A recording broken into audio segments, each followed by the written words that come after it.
सत्यवादी रे बाघ आतंक। पुरी जिला सत्यवादी ब्लॉक भंडारी दंडा ग्राम रे धान बिल रे बाघ बुलुथिबा विजुअल सोशल मीडिया रे भाइराल हेबा परे आतंकित होई पड़िछन्ति अंचलवासी। पाखापाखी 5 रु अधिक ग्रामवासी भयभीत होइथिबा बेले ठप होई पड़िछि जनजीवन। सेपटे वन विभाग लोकंकु आतंकित न हेबा पई परामर्श देइथिबा बेले बाघ धरिबा पई स्थानीय जनसाधारण दाबी करछन्ति।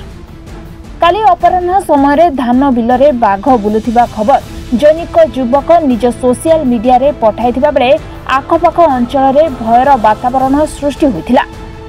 अन्यपटे धान बिल रे काम करुथिबा वृद्ध मध्य बाघ को देखिथिबा कहिसंदी। बाघ सत्य तो आमे देखिचु या भय रे आमे काली राति रे भी घर बाहरिनु। मोर एठी कदली बगीचा अछि मु आसिनी मोर दिखंड कदली भी जाइछि। रास्ता रे भी लाइट नाही जे एनु करिया भय भितर आमे केही घर बाहरिनु नाही। एटा प्रथम आमे बयस अनुसार देखिया एटा प्रथम कोठु आस्तव को जंगल रो आमे से कथा केमति कहि परु। जदि आस्तव पूरी पटे जंगल अछि एपटे खोर्धा फोर्धा एउडाक अछि आम अंचल देखा नथला से जिनिस आमे त काली देखिलु भय भितर निश्चय हबु आ कोन। प्रथम करी एही अंचल रे बाघर बुलिबाकु नै लोकंक मन रे आशंका मध्य देखिबाकु मिलिछि। सेपटे पुरी किंबा खोर्धा अंचलरू बाघ आसीथिबा संदेह करुछन्ति ग्रामवासी। सेपटे ए संक्रांत रे वन विभाग अधिकारी को पचारिबारु से कहिछन्ति वन विभाग पक्षरु एक टीम तदंत करुछि। तदंत परे प्रकृत घटना जणा पड़िबो बोली कहिछन्ति।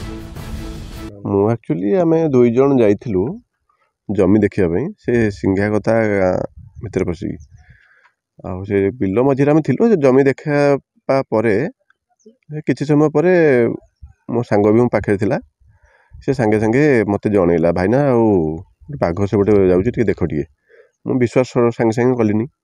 तापर मु संगे संगे तो देखिला बेलको प्रकृत मते बाघ मु संगे संगे निज मोबाइल रे मु वीडियो टी संगे संगे कर देली 20 सेकंड रो वीडियो टी कर देली। सेति टाइम होइथिला 4:40 PM।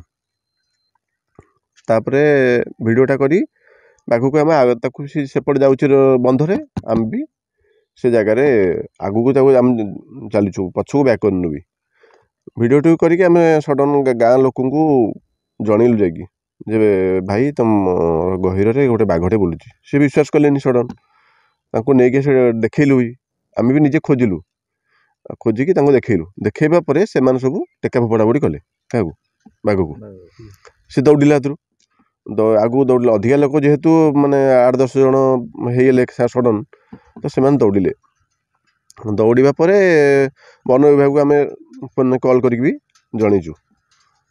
तापर किसी समय रहिया परे आउ कौन करबा आउ किसी हमर उपाय नहीं। तापर आस्ते वन विभाग वाला आस्ते सेटा एक्चुअली मु निजे भी महाबल बाघ जदियो नुहे तापर किसी गार नहीं किंतु पूरा प्लेन माटिया कलर टाइप रो।